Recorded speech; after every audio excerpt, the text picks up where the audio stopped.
Assalamu alaikum, I'm Aisha and you're watching SAMAA News. Here are today's headlines.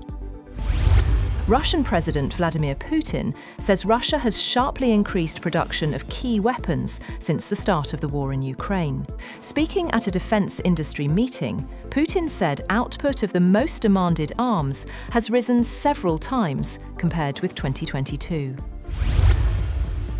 Ukrainian President Volodymyr Zelensky says he plans to meet President Trump this Sunday to discuss territory and security guarantees.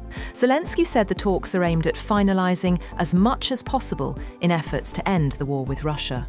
He said talks with US officials were advancing, with some documents on ending the war and Ukraine's reconstruction nearly ready. Pakistan is hosting the President of the United Arab Emirates, Sheikh Mohammed bin Zayed Al Nahyan, today, as he reaches Pakistan on a one-day official visit. Upon his arrival at Noor Khan Air Base, the UAE President was welcomed by Prime Minister Shehbaz Sharif, Chief of Defence Forces Field Marshal Asim Munir, Foreign Minister Ishaq Dar, and other federal ministers and senior government officials. An official reception was held upon his arrival, featuring the playing of the national anthems of both countries, a 21-gun salute, and a guard of honour by a military contingent. 5 people have been killed in an explosion at a mosque of the Alawite minority sect in the Syrian city of Homs. A Syrian health ministry official said 21 others were wounded and that the figures were a preliminary toll, indicating they could rise. Local officials said the blast took place during Friday noon prayers. China's foreign ministry has announced sanctions targeting 10 individuals and 20 US defense firms, including Boeing's St. Louis branch, over arms sales to Taiwan. The measures freeze any assets the companies and individuals hold in China and bar domestic organisations and individuals from doing business with them. Individuals on the list are also banned from entering China. A man has been arrested after stabbing 8 people and injuring 7 others with what was believed to be bleach at a rubber factory in central Japan. 8 people were taken to hospitals after being stabbed with a knife at the Yokohama Rubber Company in the city of Mishima. 5 of the injured were in serious condition, while 7 others were also injured by the bleach thrown at them during the attack. Police said the attacker was arrested for alleged attempted murder at the factory. A Malaysian court has sentenced former Prime Minister Najib Razak to 15 years in prison after convicting him on multiple counts of abuse of power and money laundering linked to the 1MDB scandal. The court ordered all sentences to be served concurrently. Earlier, Najib was found guilty of abuse of power in the biggest trial yet in the multi-billion-dollar 1MDB scandal. Malaysia and US investigators say at least $4.5 billion were stolen from One Malaysia Development Berhad, a state fund Najib co-founded in 2009 while in office.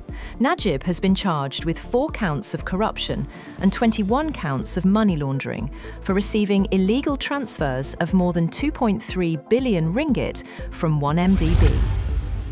Niger has begun implementing retaliatory diplomatic measures against the United States, announcing a sweeping ban on visas for US citizens.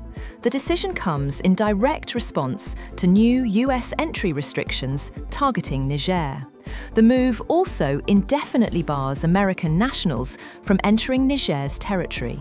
A diplomatic source said the decision reflects Niger's determination to safeguard its national sovereignty and signals an evolution in Niamey's foreign policy posture.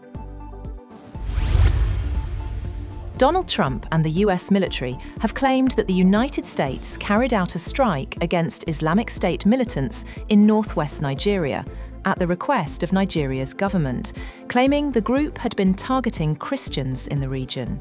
The US military's Africa Command said the strike was carried out in Sokoto State in coordination with the Nigerian authorities and killed multiple ISIS militants. Nigeria's foreign ministry said the strike was carried out as part of ongoing security cooperation with the United States. North Korean leader Kim Jong-un has signalled that the country will continue to develop missiles in the next 5 years, as he visited major munitions enterprises in the last quarter of 2025. According to the state media, Kim said, "The country's missile and shell production sector is of paramount importance in bolstering war deterrent."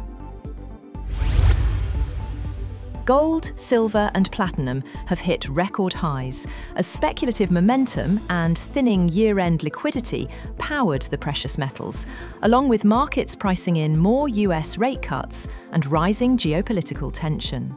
Spot gold rose 0.6% to $4,504.79 per ounce, after touching a record $4,530.60 earlier, while US gold futures for February delivery climbed 0.7% to $4,535.20.